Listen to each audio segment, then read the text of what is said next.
శుభోదయం పిల్లలు. మనము మొన్నటి చెప్పుకున్నటువంటి పాఠంలో మతిమరుపు ఈక. మరి ఈకకి కూడా మతిమరుపు ఉంటుందంట.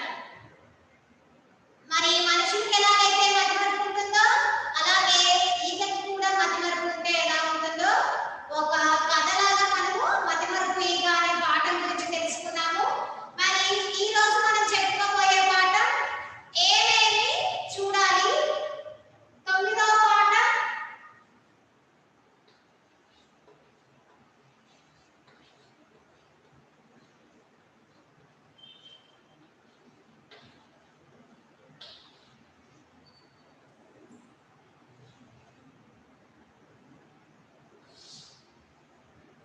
9వ పాఠం పాఠం పేరు ఏమేమి చూడాలి. మరి ఏమేమి చూడాలి అంటే మనము ఏం చూడాలి? మనకి ఏమేమి కనిపిస్తున్నాయి, ప్రకృతిలో ఏం కనిపిస్తున్నాయి, అవన్నీ కూడా మనము చూడాలి. మరి ప్రకృతిలో ఏవేవైతే ఉన్నాయో వాటిని మనము చూస్తున్నాము. అవునా? మనకి నీరు, అలాగే నిప్పు, ఆకాశం, రంగురంగుల పక్షులు, అలాగే చెట్లు, నదులు, వాగులు, వంకలు, పశువులు, పక్షులు అన్ని కూడా, జంతువులు అన్ని కూడా మనకి ఈ ప్రకృతిలో కనిపిస్తున్నాయి. మరి ఏమేమి చూడాలి అనే ఈ పాఠంలో మనము ఏమి చూడాలి అంటే ప్రకృతికి సంబంధించినటువంటి అన్ని కూడా చూడాలంట. నేను మీకు ఇప్పుడు బొమ్మ చూపిస్తాను.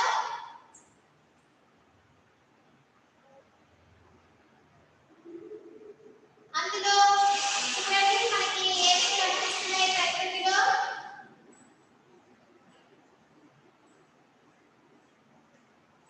ఇక్కడ పాఠం పేరు చూడండి, ఏమేమి చూడాలి. మరి ఏమేమి చూడాలి అంటే ప్రకృతిలో కనిపించేటువంటివి. అక్కడ బొమ్మలో పిల్లలందరూ కూడా చక్కగా బొమ్మలు గీస్తున్నారు చూడండి. వాళ్ళు రంగులతోటి ప్రకృతిలో కనిపిస్తున్నటువంటి సూర్యుడు కనిపిస్తున్నాడా, అలాగే కొండలు, పక్షులు, కొండల మధ్య ఒక వాగు అంటే నీటి దార కనిపిస్తుంది కదా, అలాగే చెట్లు, వాటన్నిటిని కూడా ప్రకృతిలో కనిపించేటువంటివన్నీ అన్నిటిని కూడా వాళ్ళు ఏం చేస్తున్నారంటే చక్కగా ఒక బొమ్మ గీస్తున్నారు. ప్రకృతిలో కనిపించేటువంటివి అన్నింటినీ కూడా వాళ్ళు బొమ్మ గీస్తున్నారు. మరి మనకి ఈ పాఠంలో ఇచ్చినంత వరకు అయితే ప్రకృతికి సంబంధించినటువంటివి మనం ఏమేమి చూడాలి అని ఈ పాఠంలో చెప్పుకుందాము. తర్వాత ఇక్కడ ప్రకృతిలో పువ్వులు కనిపిస్తున్నాయి బొమ్మలో చక్కగా, రకరకాల రంగురంగుల పక్షులు, చెట్లు, కొండలు, వాగు, సూర్యుడు అన్ని కూడా కనిపిస్తున్నాయి. అలాగే ఇక్కడ చూడండి ఏమేమి చూడాలి అనే పాఠంలో మనం అసలు వేటిని చూడాలి అనేటువంటి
చెప్తున్నాడు.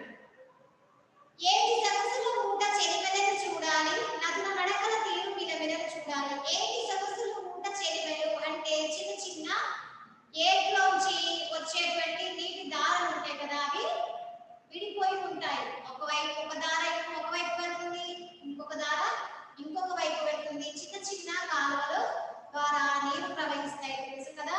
మరి ఆ ఏటి సొగసులు అలాగే ఊట చిలిమలు.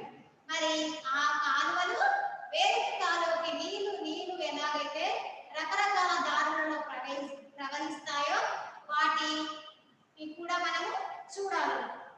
నదుల నడకల తీరు మిలమిలలు చూడాలి. నదుల నడకలు అంటే నదులు నడుస్తాయి, మరి లేదు, కానీ నీరు ప్రవహిస్తుంది.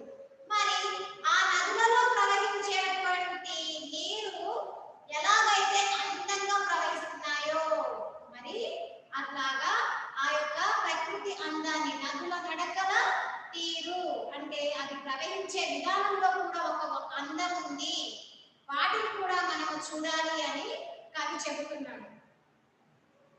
చెట్టు చేమకు పూసే పువ్వులను చూడాలి, చెట్ల కొమ్మల చిట్టి పిందెలను చూడాలి. చెట్టు చేమ అంటే చెట్లు వాటికి ఉండేటువంటి కొమ్మలు అన్నమాట. మరి పెద్ద పెద్ద చెట్లకి కొమ్మలు ఉంటాయి, తర్వాతకి చిన్న చిన్న ఆకులు కూడా ఉంటాయి ప్రతి ఒక్క చెట్టుకి కూడా.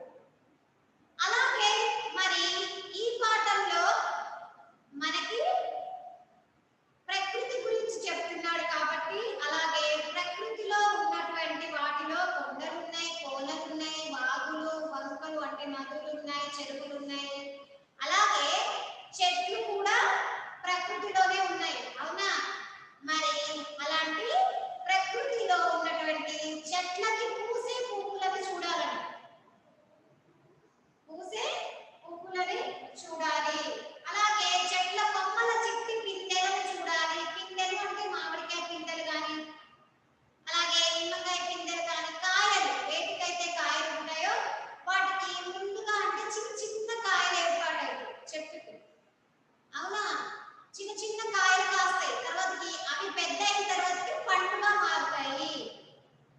మరి అలాగే చెట్లకి పూసేటువంటి రంగురంగుల పూలు ఉంటాయి. అన్ని పూలు ఒకే రంగులో ఉంటాయా?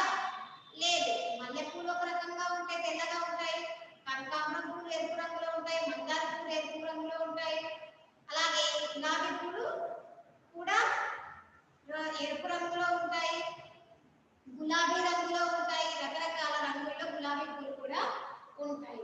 మరి చెట్టు చేమలకు పూసే పువ్వులను, రకరకాల రంగుల పువ్వులను చూడాలి. అలాగే చెట్లకి కాసేటువంటి పిందెలు అంటే చిన్న చిన్న కాయలు, ముందు పెద్ద కాయలు అవ్వకుండా ఏమవుతాయి, చెట్లకి చిన్న చిన్న పిందెలు ఉంటాయి. మరి ఆ యొక్క చెట్లకు ఉండేటువంటి పిందెలను కూడా మనము చూడాలంట. కొండ కోనల వెండి వెలుగులను చూడాలి, అడవి అంచున వేసే పసుపులను చూడాలి. మరి కొండ కోనల వెండి వెలుగులను చూడాలి. కొండ కోన వెండి వెలుగులు అంటున్నాం. కొండకి కోనలు అంటే కొండ కోనలు అంటే తెలుసు కదా, పెద్ద పెద్ద కొండలలో సూర్యుని కిరణాలు పడినప్పుడు ఎలా ఉంటుంది, వెండి ఎలాగైతే మెరిసిపోతూ ఉంటుందో అలాగే ఆ యొక్క కొండల మీద ఎండ పడితే కూడా ఆ రంగులో కనిపిస్తుంది. కాబట్టి ఇక్కడ కవి ఏమంటున్నాడంటే కొండ కోనలు వెండి వెలుగు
గడ్డి మేసి ఉండేటువంటి పశువులను కూడా మనము చూడాలి అని కవి చెప్తున్నారు.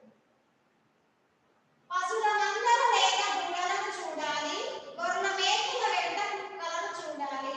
మరి పశువుల మందరు లేక దూడలు అంటారు.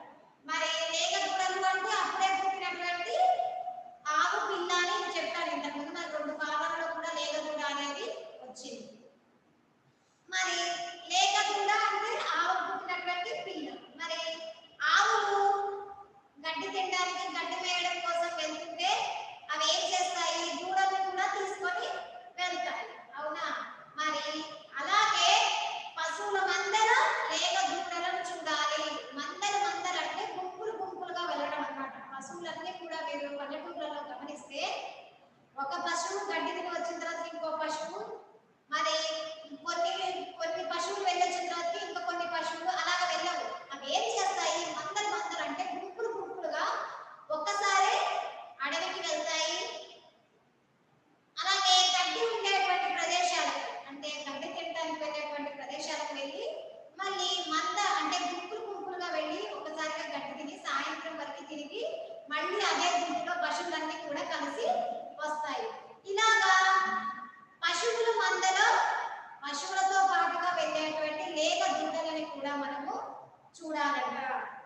గొర్రెల మేకల వెంట కుక్కలను చూడాలి. మరి గొర్రెల మేకల వెంట కుక్కలను అంటే అడవులలో ఎక్కువగా పులులు కానీ సింహాలు కానీ తిరిగేటువంటి ప్రదేశాలలో కొన్ని చోట్ల ఎవరైనా ఎక్కువగా జంతువులు మేకలని గొర్రెలని తినకుండా, అలాగే ఎవరైనా పశువులని దొంగతనం చేయడానికి వస్తారు కదా, అలాగా గొర్రెలని కానీ మేకని కానీ దొంగతనం చేయడానికి వచ్చిన వాళ్ళ దగ్గరికి రాకుండా ఉండడం కోసం వీళ్ళు ఏం చేస్తారంటే వాళ్ళ పశువుల కాపరులు ఎవరైతే ఉంటారో వాళ్ళ ఇంట్లోనే 1 కానీ 2 కానీ కుక్కల్ని పెంచుకొని వీళ్ళు ఎప్పుడైతే అడవికి వెళ్తారో పశువులను మేపడానికి వెళ్ళేటప్పుడు వాళ్ళు ఏం చేస్తారంటే ఆ కుక్కలను కూడా తోడుగా తీసుకెళ్తారు.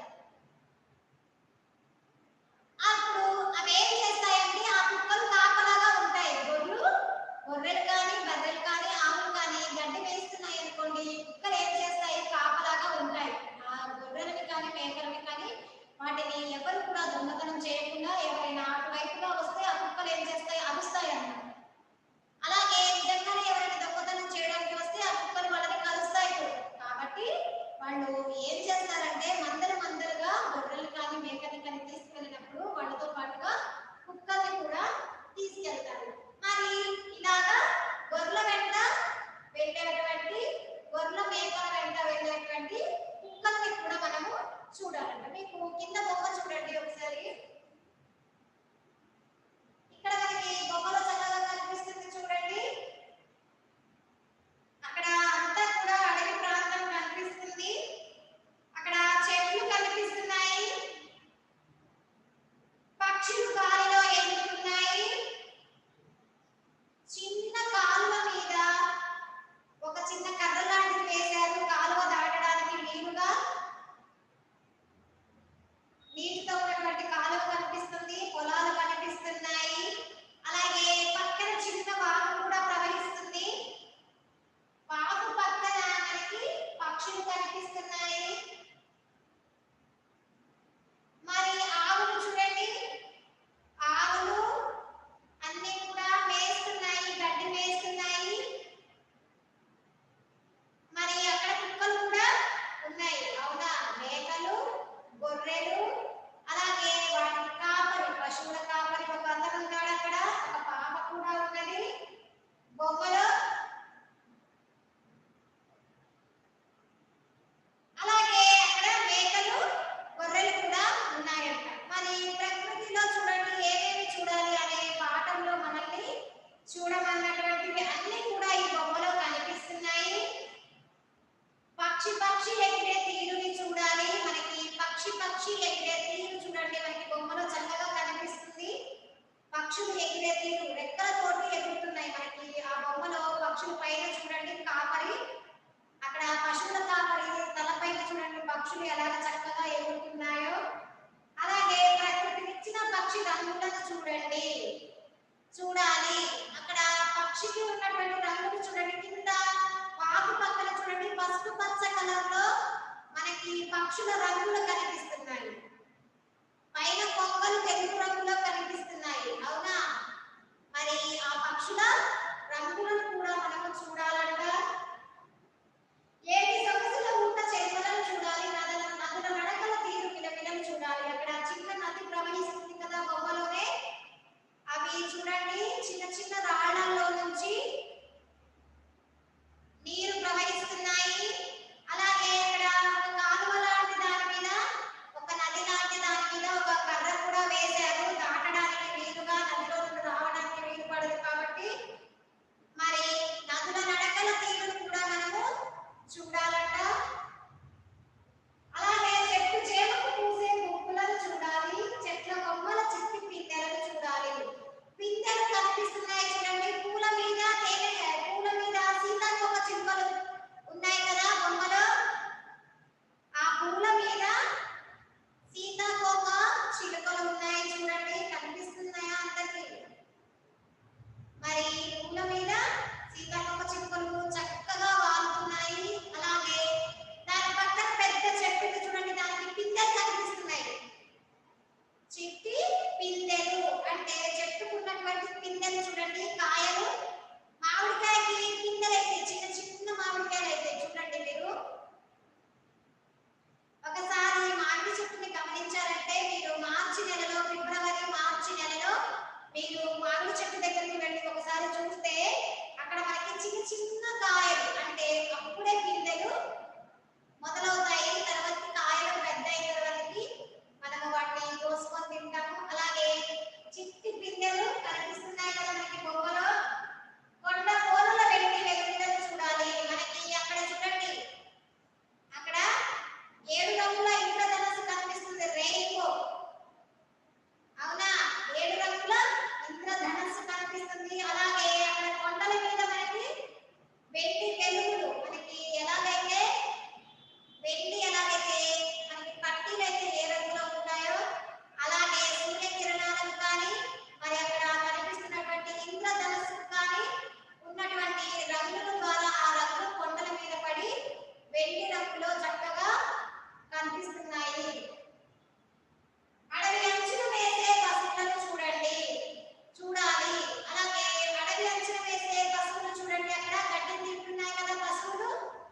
అవి చక్కగా అడవి అంచున పశువులన్నీ కూడా గడ్డిని తింటున్నాయి. పశువుల మందల లేగ దూడలను చూడాలి. అలాగే లేగ దూడలు కూడా కనిపిస్తున్నాయి చూడండి, ఆవుల పక్కన ఉన్నటువంటి చిన్న దూడలు కూడా అక్కడ గడ్డి వేస్తున్నాయి. ఇంకా గొర్రెల మేకల వెంట కుక్కలను చూడాలి. అక్కడ ఆవుల దగ్గర ఒక కుక్క కూడా కాపలాగా ఉంది, ఎవరు దొంగతనం చేయకుండా. మరి పశువుల దగ్గర, ఆవుల దగ్గర ఒక కాపరి ఉన్నాడు, అలాగే గొర్రెల మేకల దగ్గర కూడా ఇంకొక కాపరి ఉన్నాడు. అందరూ కూడా కనిపిస్తున్నారు కదా. మరి మనం ఇప్పుడు చెప్పినటువంటి పాఠంలో ఏమేమి చూడాలి అనే పాఠంలో వీటన్నింటినీ కూడా మనము చూడాలి అని కవి చెబుతున్నాడు.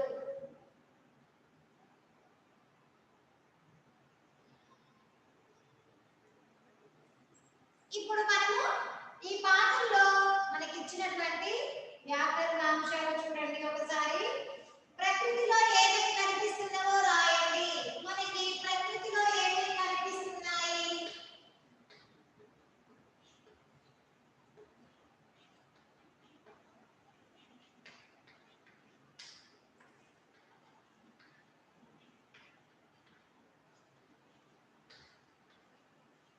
మనకి ప్రకృతిలో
ప్రాక్టీస్ చేయండి.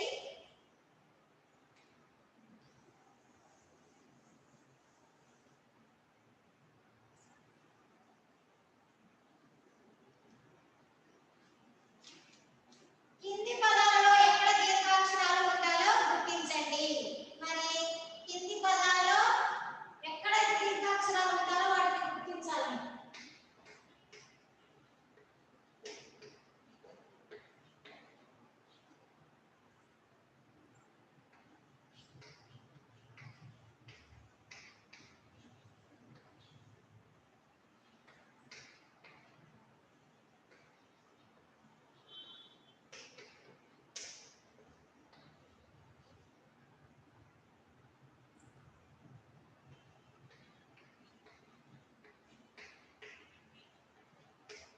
మనకి కింద ఇచ్చినటువంటి పదాలలో ఎక్కడైతే దీర్ఘాక్షరాలు ఉండాలో గుర్తించాలండి.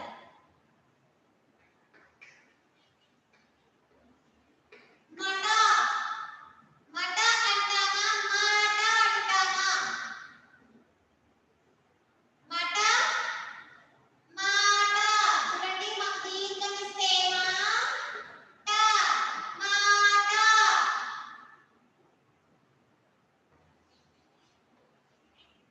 తెలు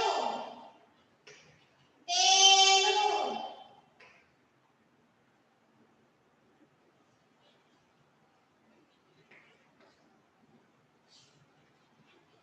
టోపీ టోపీ. అలాగే